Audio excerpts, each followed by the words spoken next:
London, 1888. The city was a paradox, a place of grandeur and darkness, wealth and destitution, innovation and fear. Gas lamps flickered through thick fog, casting wavering shadows over the cobblestone streets. Smoke from factory chimneys choked the air, mingling with the stench of poverty that hung heavy over the East End. In Whitechapel, life was hard, harsh, and unforgiving. Women worked long hours in factories or sold what little they could on the streets, often turning to prostitution simply to survive. It was in these crowded, shadowed streets that a figure of terror emerged, a man whose name would become synonymous with horror, Jack the Ripper. He struck with calculated brutality, he vanished without a trace, and the city, already teetering on the edge of desperation, descended into panic. Newspapers screamed for justice, police were stretched to their limits, and an entire community feared the night itself.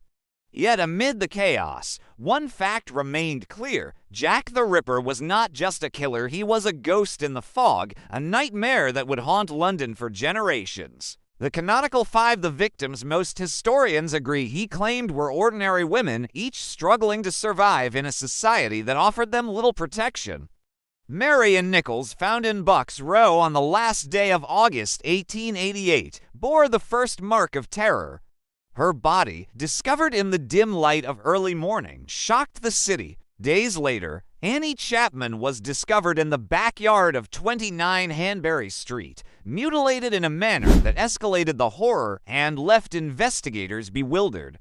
Elizabeth Stride, discovered on September 30th, seemed to have escaped the killer's full wrath.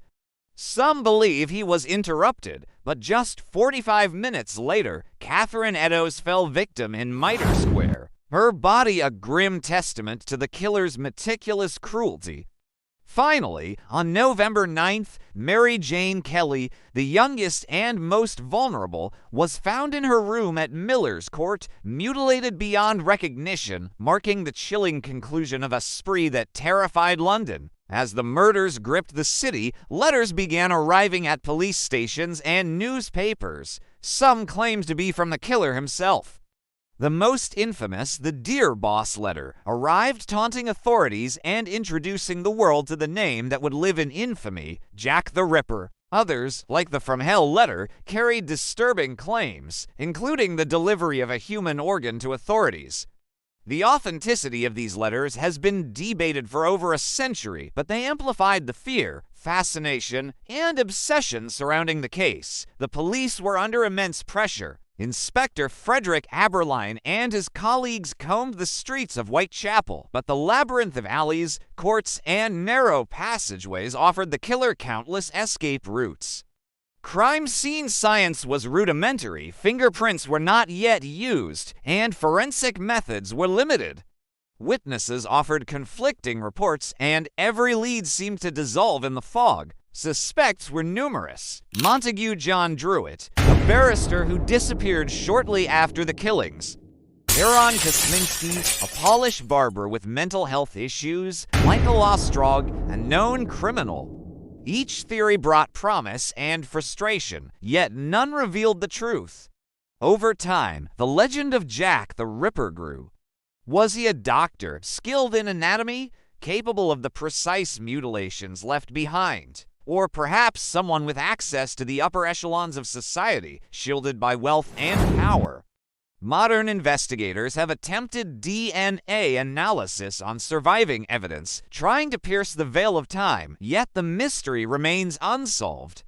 Jack the Ripper is more than a name, he is a symbol, a shadow of fear and fascination that bridges history and myth. The story of Jack the Ripper is not just about murder.